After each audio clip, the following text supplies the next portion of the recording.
For 7 long years, Israel cried, Midian swarmed like bees, leaving nothing behind.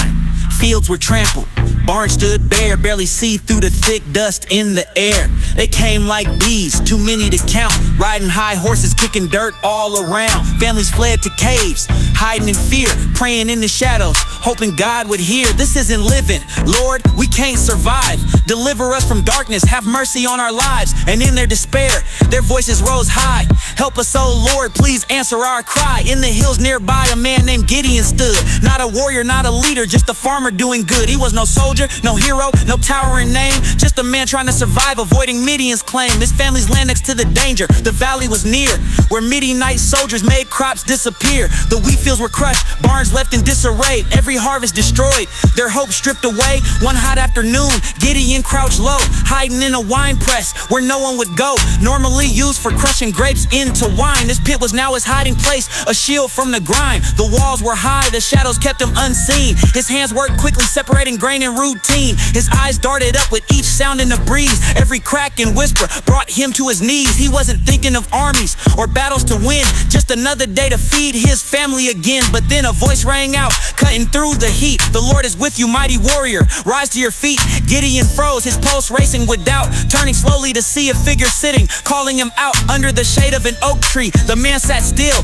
but his presence carried power like a command of will. Mighty warrior, Gideon stuttered, shaking his head. You must have the wrong man. Look where I tread. I'm the smallest of my family, the weakest of my kin. How could I save Israel? How could I even begin? The man smiled, calm and sure in his stance. You're exactly who God has chosen for this chance. Go in the strength you have. Don't be afraid, you will defeat Midian as if they were one blade. Rise, Gideon, rise. The Lord is with you now. Faith will guide your hands, he'll show you how. Rise, Gideon, rise. The time has come to fight. The smallest among you will bring the light. Gideon's heart pounded, his doubt still thick. Lord, if this is true, prove it. Show me a trick, give me a sign, something I can't deny. To know you've chosen me, to know this isn't a lie. The angel nodded and spoke, calm and clear. Bring an offering to the rock and place it here. Gideon hurried, his hands trembling with haste, preparing meat and bread, not a moment to waste. He brought the offering back, placing them as instructed, then watched as the angel's staff conducted. The tip touched the rock and fire burst out, burnt up the offering and left no doubts. Flames danced high, then a man vanished in the air, leaving Gideon speechless, trembling in prayer. This wasn't just a man, this was the Lord's decree. He built an altar there, naming it the Lord is Peace. That night, as Gideon laid awake in his bed, a voice came again, clear in his head. Your father's altar, Tabal must fall. Tear it down, destroy it, obey my call. Tear it down in the statue standing near, and build an altar to me. Let my name appear, make a sacrifice. Let the people know my throne, that the God of Israel, the God of Gideon's stomach bubbled, fear in his veins, but he couldn't ignore the whisper that remained. He gathered 10 servants, young and true, men who trusted him and believed in what he'd do. Under the moonlight, they moved without sound, pulling the altar above down, stone by stone to the ground. They smashed the statue, burned it to ash, and built a new altar where God's name would last. By dawn, the town awoke to the destruction, their anger rising in heated eruption. Who has done this? Who has defied Baal's name? They shouted for Gideon, demanding blame, but Gideon's father stepped forth in his defense. If Baal is a god, let him come to his own defense. If he's mighty, let him defend his throne. Why should my son atone? The crowd grew silent, their anger dissolved, and Gideon felt a new strength evolve. He saw the cost of faith, the weight of trust, but he also saw that God's will was just. Soon after, the Midianites returned. Their large army camped across the land they had burned. Fires all over, stretching wide, their soldiers boasting with pride. But Gideon, empowered by his victory at the altar, knew this was his moment, his destiny. He stood tall and blew the ram's horn loud, his piercing cry cutting through the clouds. The sacred sound echoed from hill to hill, a call to Israel to rise, to fulfill. Men came from the fields, from towns far and near, farmers, shepherds, craftsmen, now soldiers without fear. Day by day they gathered, answering the call, until 32,000 men stood strong and tall. They were untrained, their weapons few, but their hearts burned with hope for what they could do. But God spoke to Gideon with words unexpected. You have too many men, this army is not perfected. If you win with the numbers, Israel will boast, claiming they saved themselves, not the Lord of hosts. Gideon turned to the troops, his voice loud and clear. If you are afraid, you may leave. There's no shame here. He expected a handful, just a few to depart.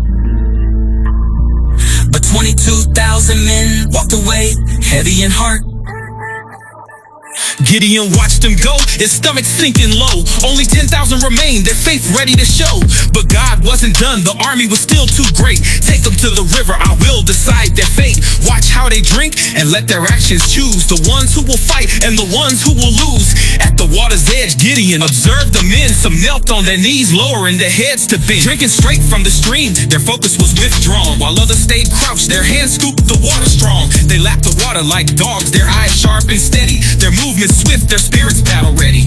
When the test was complete, only 300 men remained, the chosen warriors, their courage unrestrained. That night, Gideon lay beneath the stars, his heart weighed heavy, the battle felt hard. How could 300 men stand against so many? He felt small again, his courage felt empty. But then a voice, soft, steady, and clear, go to their camp, let my words reach your ear. What you'll hear tonight will give you strength, your faith will rise, no matter the length. Gideon rose, his servant by his side. Through the darkness they crept, their footsteps light. The Midianite camp stretched out like the sea. Rows of tents and fires too many to see. They stopped near a tent just close enough to hear two soldiers speaking, their voices filled with fear. I had a dream, one said, his tone uneasy. It was a loaf of bread and it was smashed completely. The other soldier replied, his voice sharp and low, that bread is Gideon, his God will smash. He's already won, the battle is done. Our army will fall before the rising sun.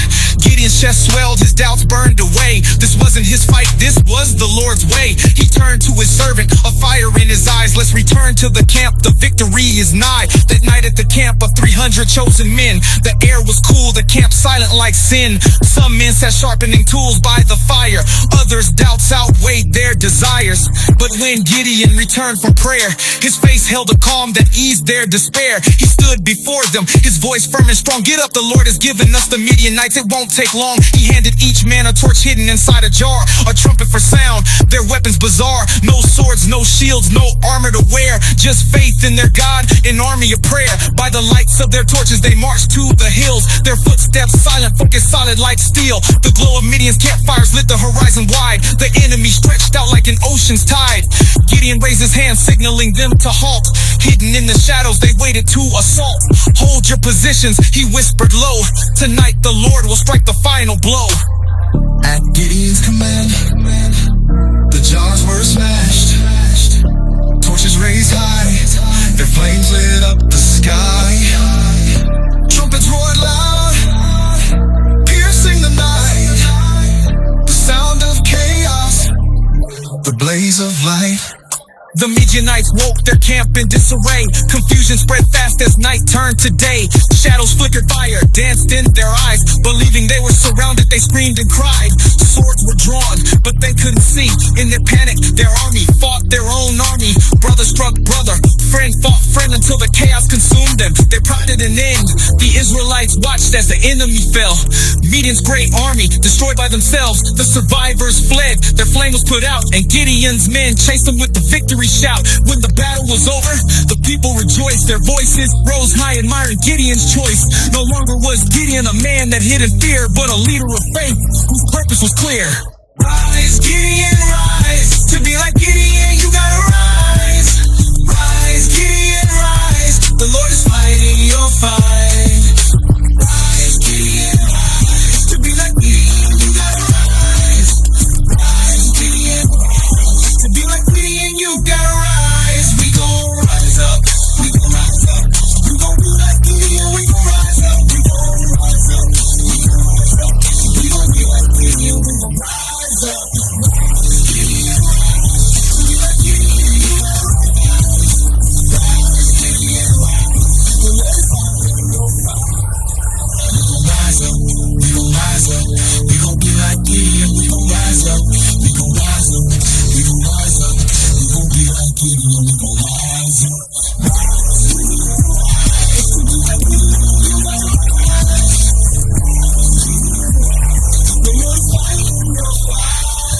hot Bible.